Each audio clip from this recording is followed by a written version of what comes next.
Assalamualaikum warahmatullahi wabarakatuh.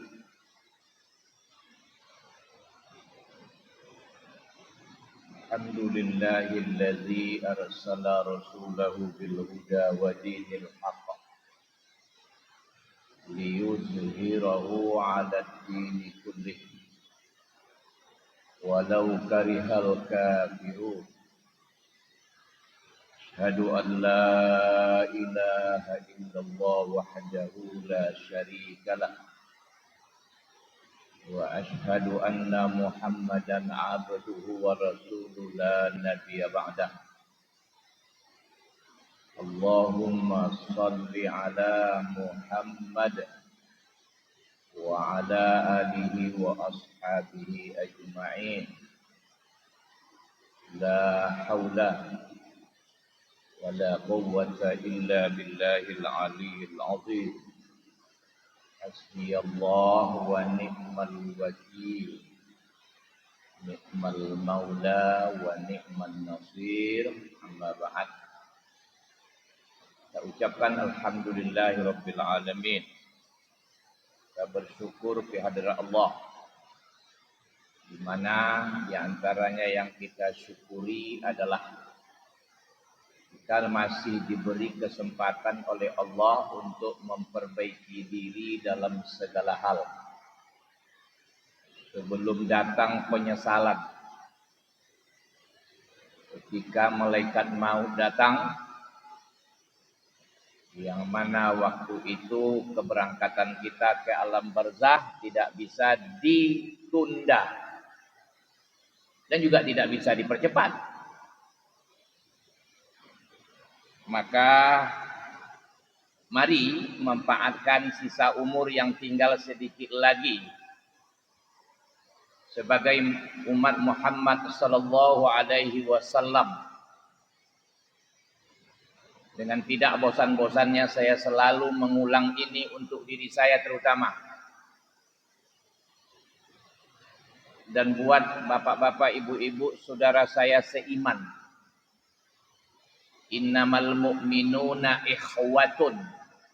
Orang mukmin itu bersaudara.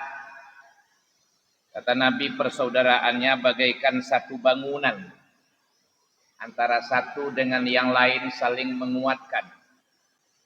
Atau di hadis lain bagaikan satu tubuh. Kalau satu yang menderita, yang lain ikut merasakan. Apa yang ingin saya sampaikan? Umur kita sebagai umat Muhammad sallallahu alaihi wasallam, jatah hidup di dunia sebagai umat Muhammad sallallahu alaihi wasallam, kata beliau, umatku umurnya antara 60 sampai 70 tahun. Sedikit yang lebih. Beliau berucap, itu pasti sesuai dengan perbuatannya. Beliau mengingatkan kita, beliau buktikan dengan dirinya sendiri. 63 tahun umurnya, beliau sudah berangkat ke alam barzah. Kemarin saya coba nanya-nanya, sekarang lagi ngetrend ini AI. Kalau bahasa sononya AI. Coba-coba nanya, AI, tolong kau jelaskan berapa di dunia ini ya manusia yang berumur 70 tahun ke atas. Dia jawab, data persis saya tidak tahu katanya. Cuma data 2025 yang umur 80 tahun sekian itu lebih kurang 3%. Yang umur 60 8%. Jadi kalau Anda mau bertanya 70 tahun ke atas, kira-kira ya antara itu katanya. Dunia. Sekarang sudah dipermudah oleh Allah kita. Jadi memang tidak akan terbantah kata Nabi itu. Kenapa? Karena beliau itu tidak pernah berbohong. Dan hadis itu menurut para ahli hadisnya sahih. Jadi jatah hidup di dunia ya sebentar. Sebentar orang dulu sampai 500-400 tahun. Kalau kita berhusnuzon, berbaik sangka, karena Allah ingin mempercepat kita supaya merasakan nikmat yang melebihi seluruh kenikmatan dunia. Dan kita tidak lama betul merasakan ujian keimanan. Karena setiap keimanan pasti diuji. Ya, pasti tidak ada enggak. Sebagaimana yang pernah dialami oleh para rasul dan para nabi. Itu pasti. Nah, karena itu, mari kita bermuhasabah. Kalau dapat tiap hari, kalau enggak sekali sepekan lah. Apa sudah bekal yang kita siapkan, andaikan dijemput tiba-tiba. Andaikan diperintah tiba-tiba untuk balik. Nah, ini penting.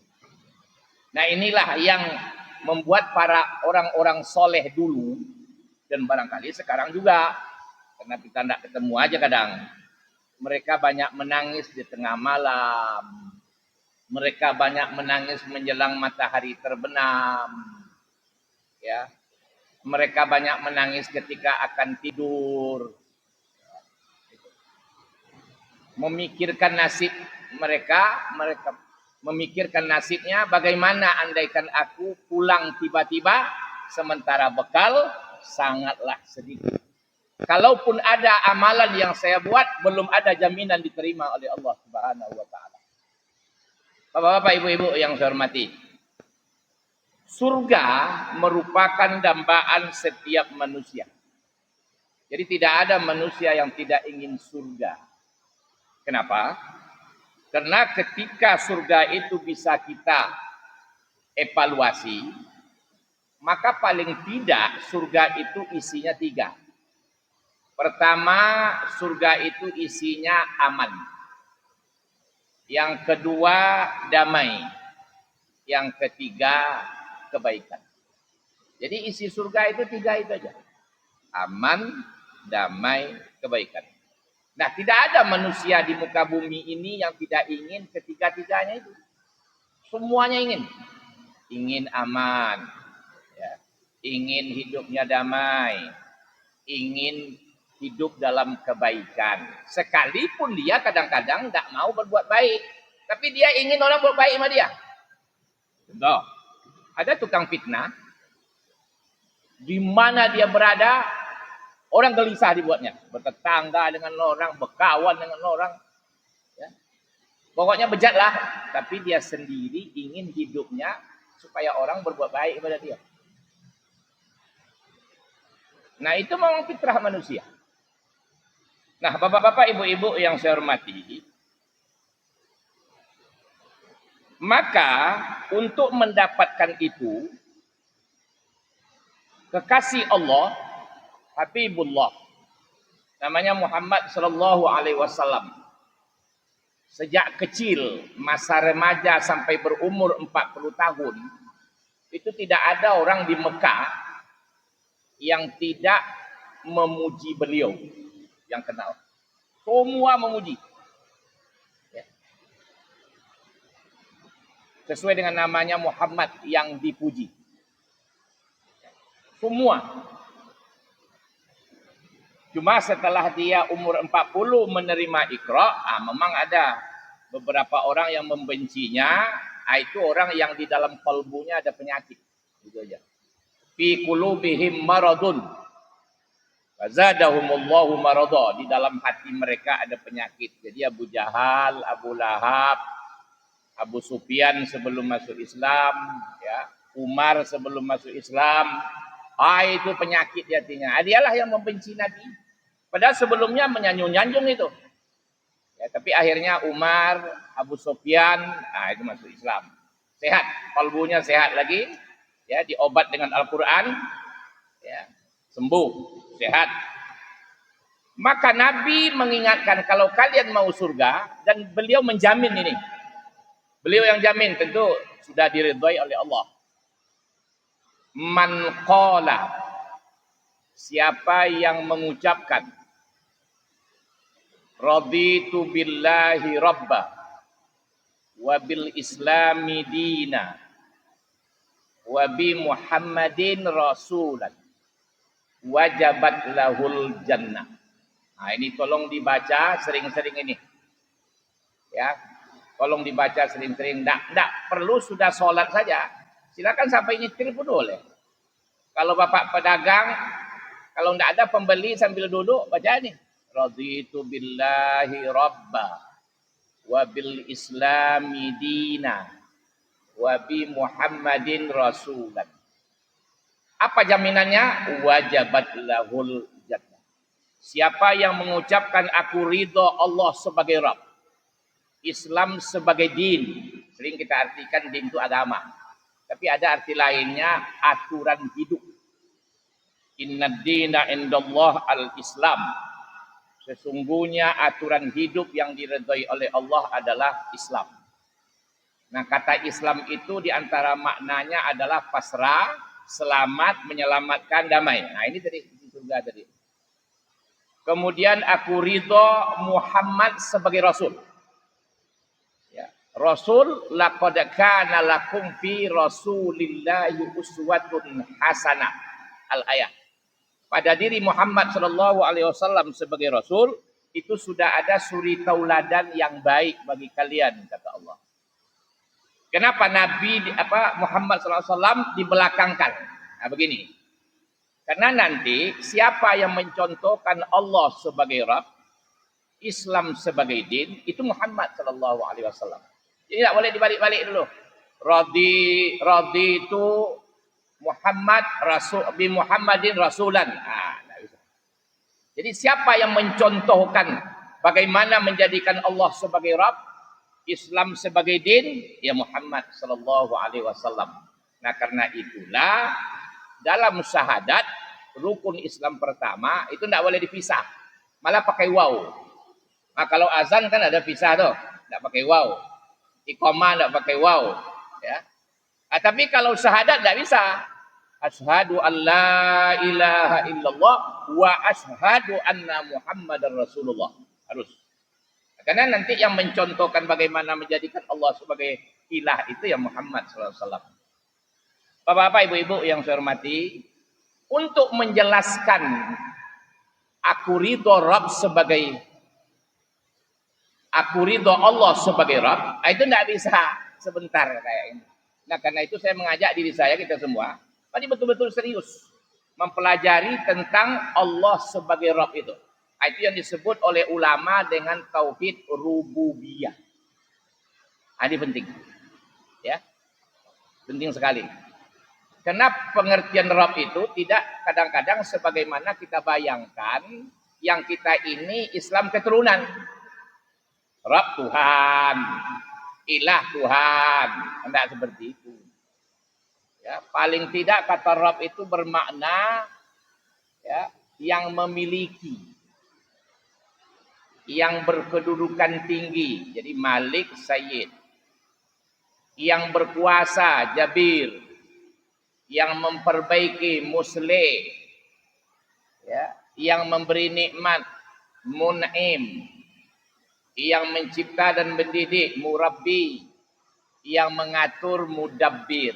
Itu kalau kita buka tafsir. Tapi kalau kita pelajari pula teologi Islam, ilmu tauhid, ilmu akidah, ya, maka pengertiannya itulah namanya 99 yang bersifat aktif.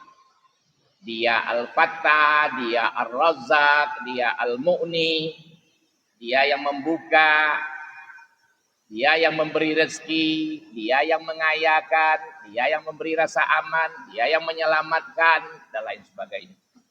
Nah, ini penting. Ya. Nah, setelah kita pelajari ayat-ayat Allah yang diwahyukan, yang dijelaskan dengan hadis Nabi, bahwa Allah sebagai Rabb yang kita ridho, itu nampak dalam kehidupan. Contoh tadi, apa pengertian Rabb? Dia yang memiliki. Maka langsung di surat Fatihah yang kita ulang-ulang terus diingatkan. Alhamdulillahi Rabbil Alamin. Segala puji bagi Allah. Saya bersyukur, saya menyanjung. Hanya Allah yang saya syukuri dan saya sanjung. Dialah Rabbul Alamin. Nah, kita pasang tadi. Dia yang memiliki alam semesta ini. Oh, kamu tidak percaya, Wir? Tengoklah. Datuk kamu tu bukan milikmu. Bukan milik nenekmu. Sekarang dia sudah pergi. Siapa yang bisa menahan? Ayahmu. Dulu kau susah hidup. Sekarang kau sudah kaya. Ingin berbakti sama orang tuamu. Rindu kali kau. Tapi ingat, ayahmu diambilkan waktu kau masih SD.